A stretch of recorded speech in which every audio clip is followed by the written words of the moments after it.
Well, it's the end of the year, 2023, and as the news desk at GhanaWeb TV, we want to sit down and analyze some of our biggest stories for the year. My name is Echi Atisu. I'm here with my desk colleagues. This is William, this is Nima too.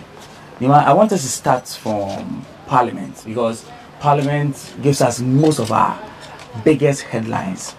Eventful year has it been for Parliament this year?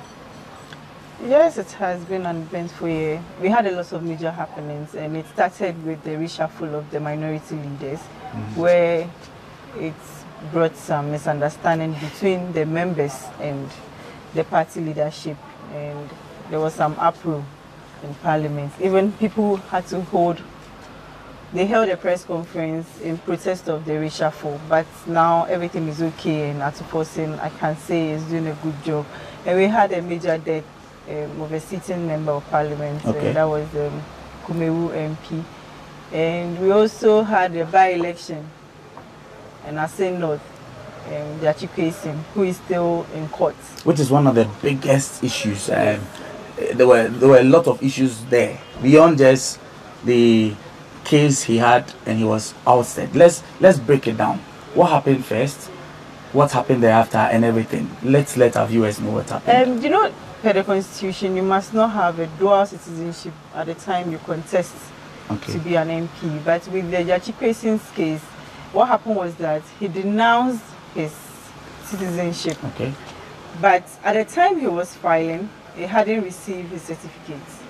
So the discussion is that, yes, he has denounced it, but could he have filed before getting the certificate, or he had to wait for the certificate to come before he filed his nominations? But the interesting thing is that the case is still in court, and we are still following up to him. But the climax for me was he contesting again and winning the Assembly North elections. It was like massive for the NDC. They did a good job.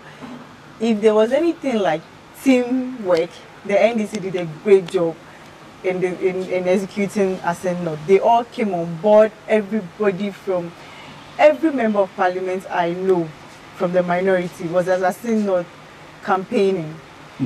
There were a whole lot of, I don't know, the union was unique for me. You see, it was one of the times in the year that NDC MPs in particular were as strong as in their unity as ever. Yes, and that's interesting, because already Diaspora at that point had been disqualified by the Supreme Court. One of the biggest news of the year. Yes. Did you think that he was going to win it?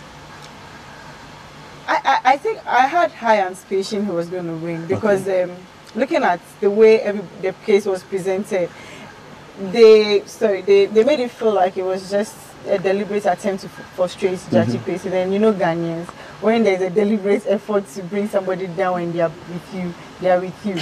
And the whole issue about the MPP aspirant, I just forgot his name. Is it Charles? Opoku. Yes. He's reported to have been from Takwa, and he was brought into the constituency to contest. So they were saying that he basically wasn't somebody from the constituency. But I knew from the onset that this was a win for NDC, and truly, they won. It was massive. This is a victory not just for myself, it's for the people of Assembly North, and in fact for the country Ghana. That person did a good job, and in fact, knowing very well that the man was in court and he hadn't been able to do anything in the constituency, they understood his plight and they were able to support him. That meant a lot. I think as that person would be grateful to the people of Assembly North for their massive support. It was very genuine and very large. Any other big happenings from Parliament that we can reflect on? The appointment of Katie Hammond and the rest, the new ministers, you know, that also came as one of the biggest disappointments from the minority side, where they all agreed and said that, see, we are not going to approve. And it turns out that a minister gets 163 votes. That's 137. It meant that over 30 people voted from the minority side. This thing brought a whole lot of issue that MPs had to present evidence of their votes Yes. And Fifi Kwete, the NDC General Secretary, had to update his status with evidence, trying to clear people. And there were a whole lot of allegations of people who took monies from the opposition just to vote. It was I think, to me... But what were they expecting? Were we expecting that we will come to a point where, for the first time ever, appointees of a president will be, what, disqualified? Yes, because there were lots of concerns with regards to the large numbers of ministers in the country. And there was a communication. It wasn't that they were oblivious of why they were rejecting it. It was clear. They were told that this is why. It's not, they had no issue with the people, but the problem was the numbers of ministers in the country. They felt it was too much and they needed to cut down expenditure.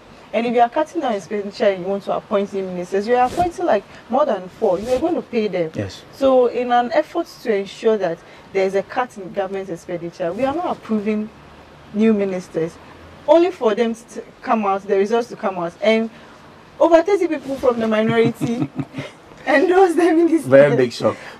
William, you're just listening. But I mean, how did you take, especially that news? I mean, that was a big one.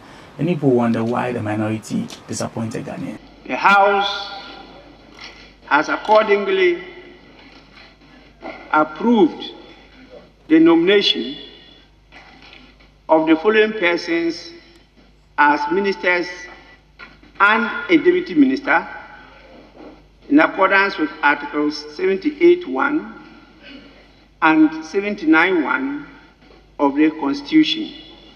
Yeah, like Nima was trying to say, I mean, the news came as a shock for all of us because if you openly say you don't like the person, and then the voting comes and the result says otherwise, I mean, those of us who voted for you into parliament, so we are going to question your allegiance.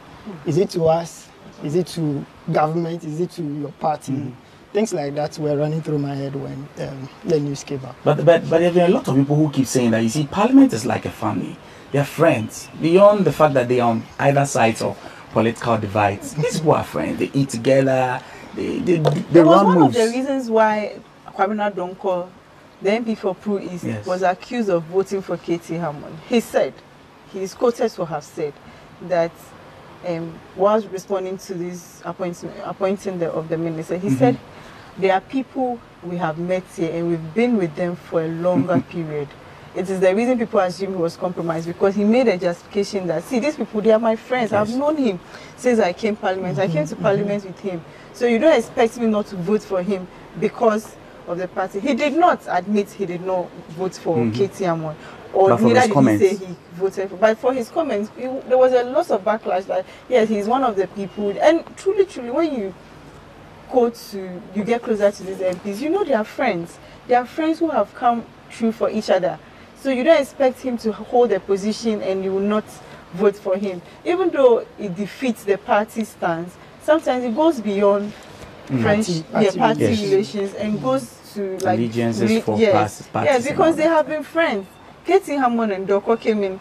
They are older men. They are cool. They've been in the house for a long time as well. Champagne, and all these people have been in the house for a long time. You don't expect them to say, oh no, they won't vote for them. And even, come to think of it, imagine K.T. did not get any votes from the minority and he says Donko is his friend.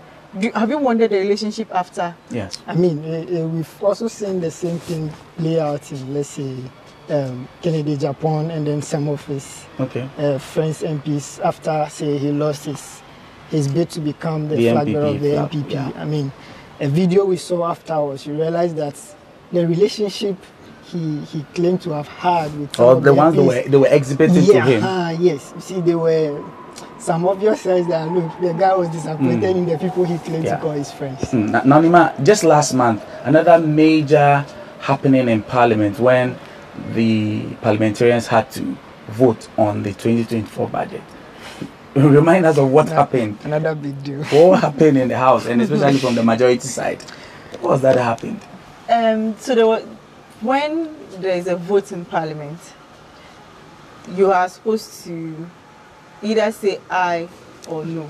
Okay. Now, if you say aye and no, and the speaker feels, oh, he heard, so he says, I think the ayes have it. If you're opposed to it, or you disagree with the ayes having it, what you do is that you raise an objection. Okay. And I've forgotten the standing order.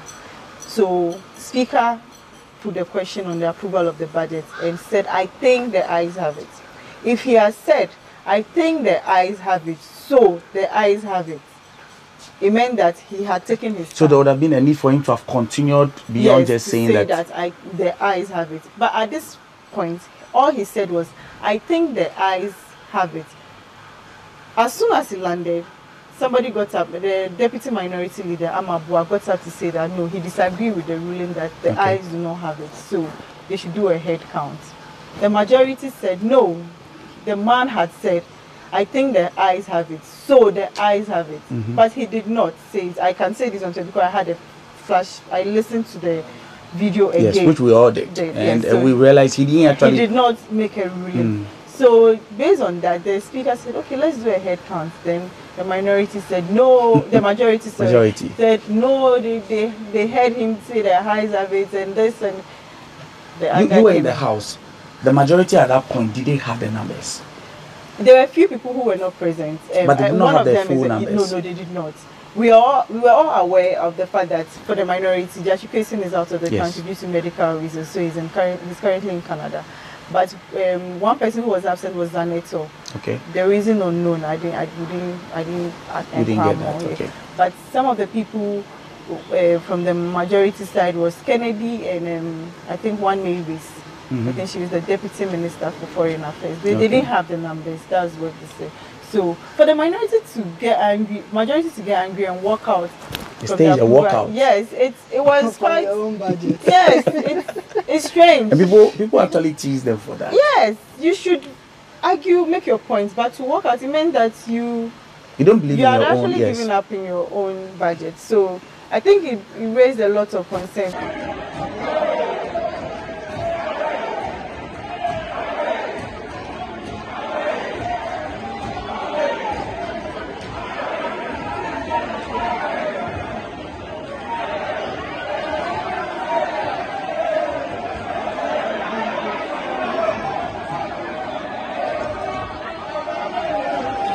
And for you to say, one of the issues in Parliament is that when the speaker is from, let's say, the majority, the minority have a way of undermining the speaker.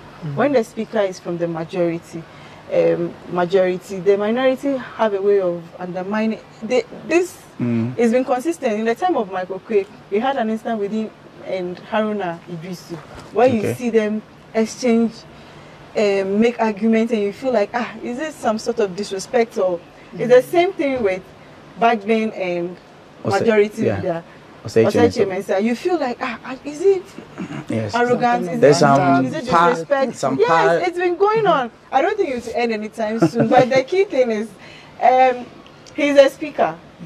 He said he's number 3. Of course, obviously the third in so he needs the maximum respect. To say after the incident things they said, I wouldn't want to quote them, but I think they should be. It was a little overboard. Yes, overboard. I think the last issue I want us to look at from Parliament is the bill that's currently being considered, the anti-gay bill, which is about proper.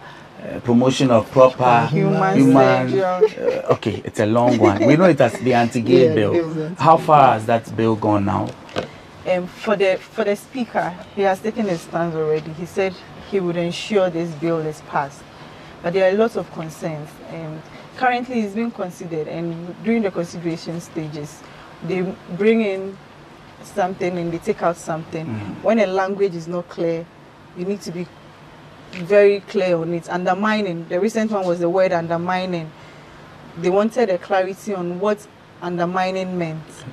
The whole thing, the LGBT bill, I don't have a stand, but as a journalist, so far so good. I think there have been concerns.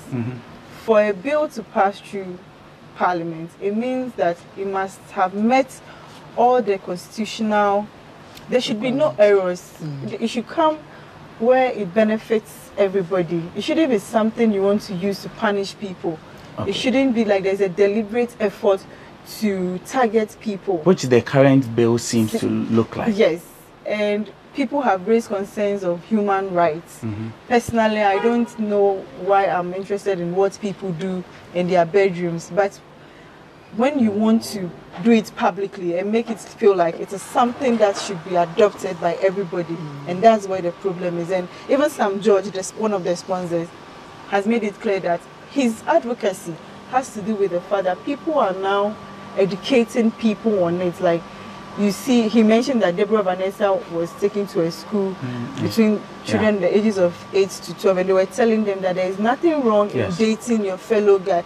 I don't subscribe to such thing, and I think I'll remove my child from such a school. But this is what the LGBT right is trying to do. That, see, you can do your thing, we don't want it, but we shouldn't say it. So I don't think if you are practicing it indoor and nobody knows that, you have an issue. But what does the Constitution say about it? Let's be clear. So they have been back and forth, but it's at the consideration stage. After the consideration, it will be a second reading, third reading. Then do we see the bill being passed before Parliament rises? At the pace right now, I think it will. Okay. I think it will. Right. Unless there are major concerns that violates the human rights and Constitution.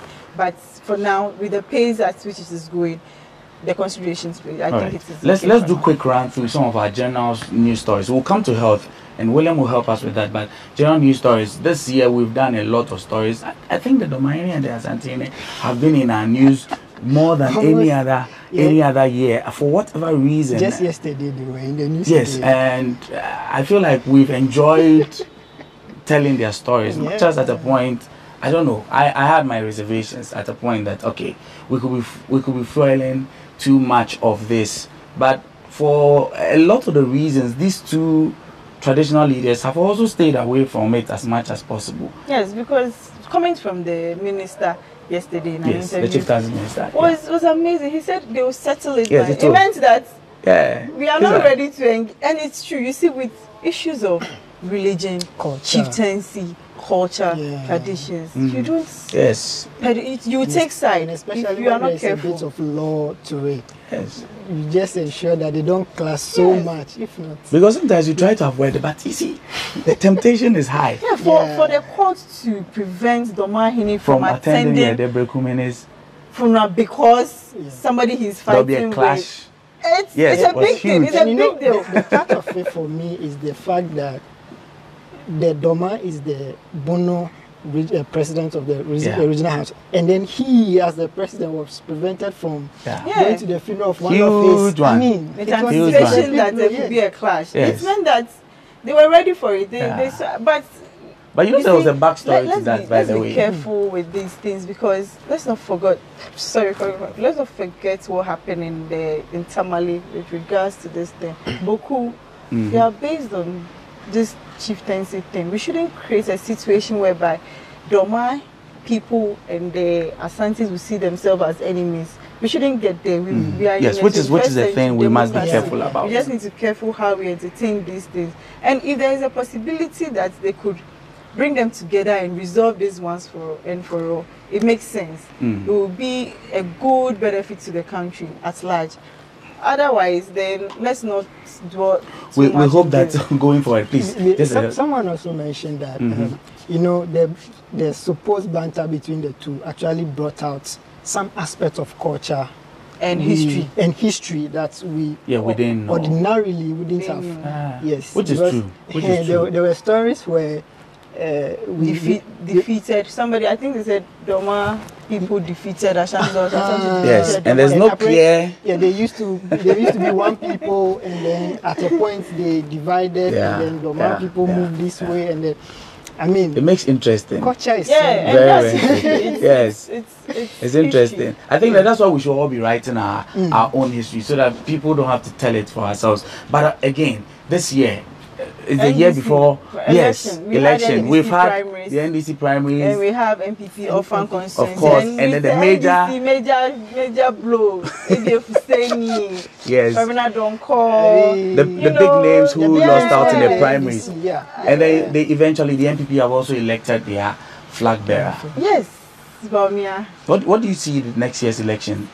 A match the toughest between The John Mahama, toughest. who wants to Yes. come back, NDC, and then MPP wanting to break the eight. NDC with the comeback of John Mahama. And then especially where you get, say, Bawumia being a vice president, you get Mahama also who being was once the a vice president before. People are beginning to peg their achievements as the respective leaders of the economic management team. And what they achieved or not. Yes. I have my own reservations, but I mean, as a journalist, But I mean, I'm- anticipation. yes, yes, I believe it's we're so all clear. highly anticipated Yes, for next year, because it would be perhaps one of the biggest contests Yeah, in running political mates history. will be named. Yes, that's what we're also waiting for both sides. None of them have announced that yet. Even though the NDC gave hints. Who have they? I mean, it's I'm convinced they are retaining Nana. My reason is, so based on what would you Want to remove change Ruben? it? Yeah. Because if you see her very qualified to contest to be the running mate in 2020, what change? I think they can't stand the backlash from the feminists, from Even within their party. women empowerment within the party. Like, so did you use her in 2020? Would just, you? yeah. So I firmly believe, and I think it would be a good decision to retain her, unless also, maybe something major happens. Also, the reason we've seen over the years is the fact that, well, they asked her to deliver the central region, and unfortunately, she was not able to.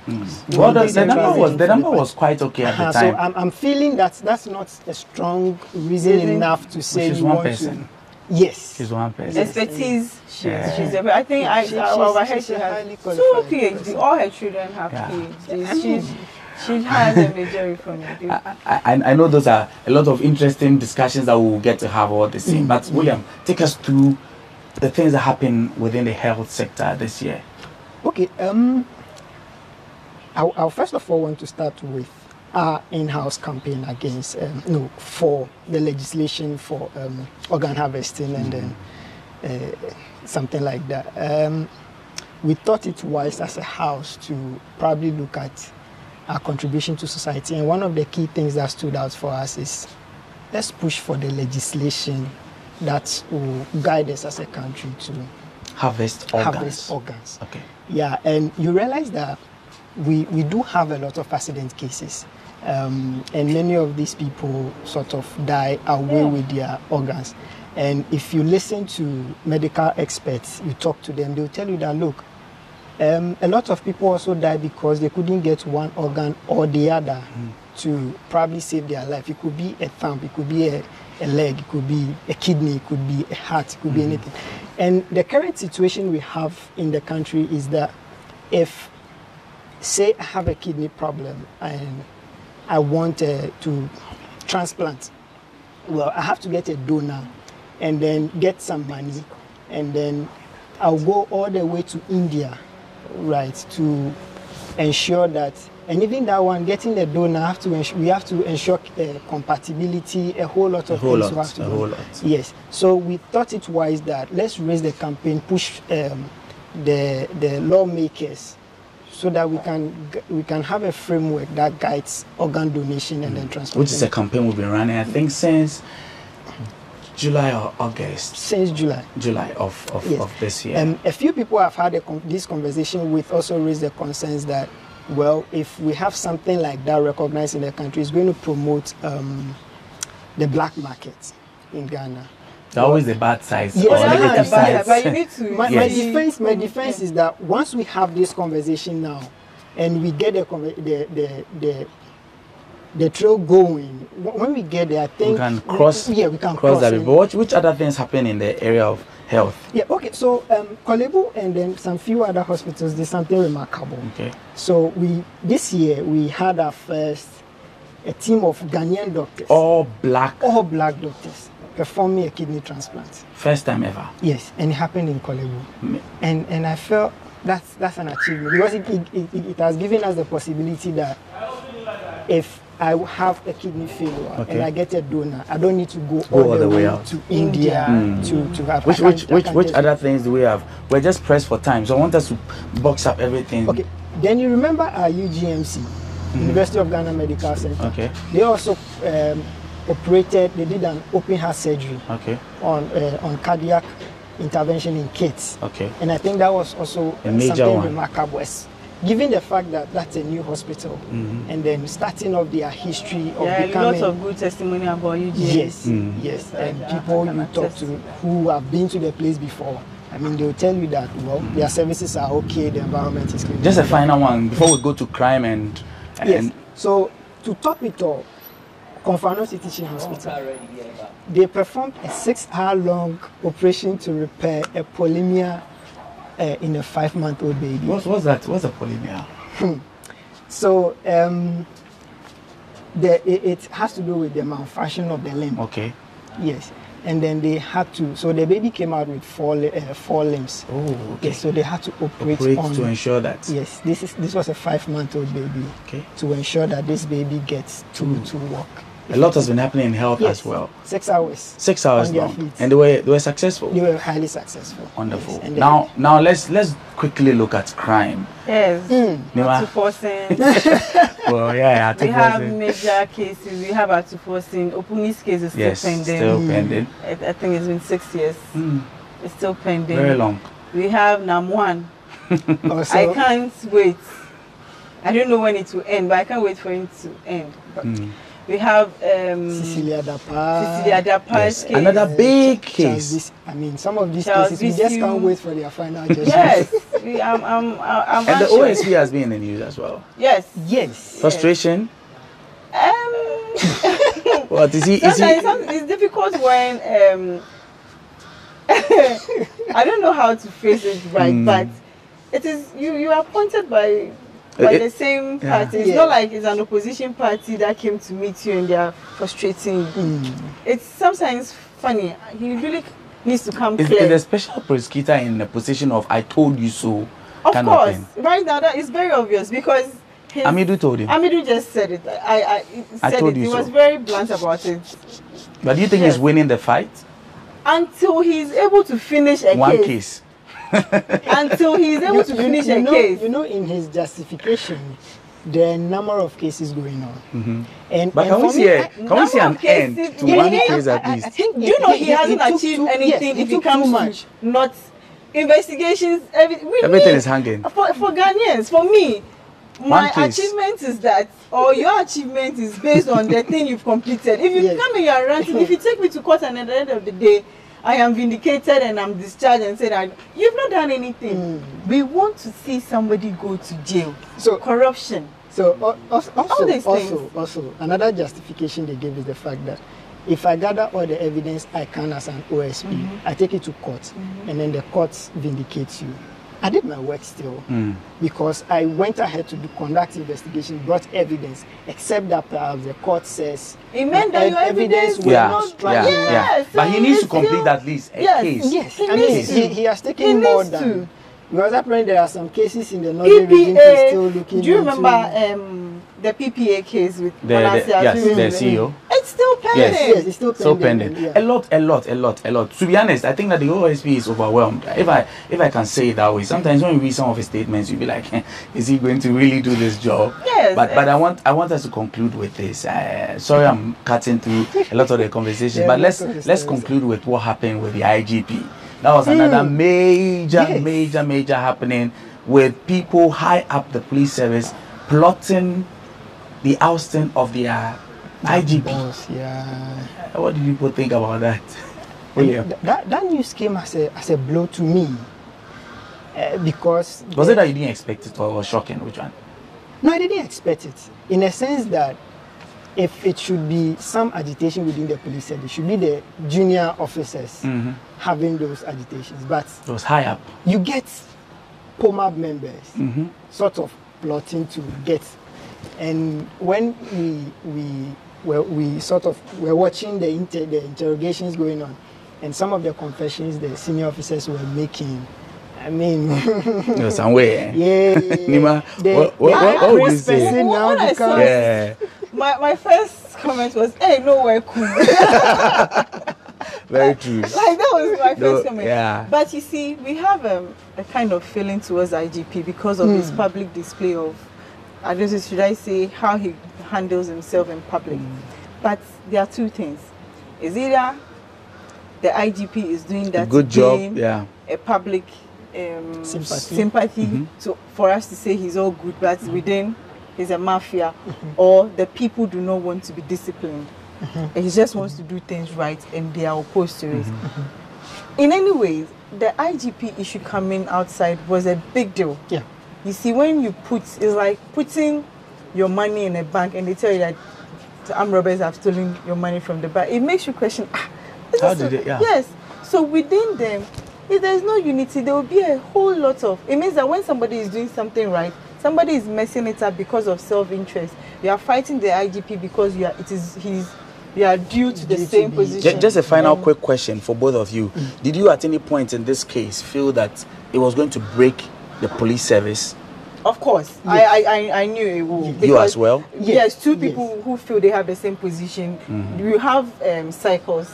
So these people will be for these people, these people. So it clicks on it. So, but with Parliament, you know, the chairman was on fire. The chairman of the, what was the committee? Ad hoc committee. Ad hoc, yes. And Special I think, they said he was being compromised. But Agaga recently said they have completed the probe and they are waiting for the report to be presented. We are all looking up to that report to see what it contains, because it looks like everybody is right. Guys, at this thank point. you very much. I know that we would have a lot more to talk about, but hey, there's a lot for you to read on GhanaWeb. You know, we couldn't have exhausted all of this in just this sitting, but thank you again, William, and thank you again, Nima, for joining. My name is Eche. You can go on GhanaWeb.com for all the other news, anything you're looking for that we didn't talk about here. And Merry Christmas and a happy 2024 to you all.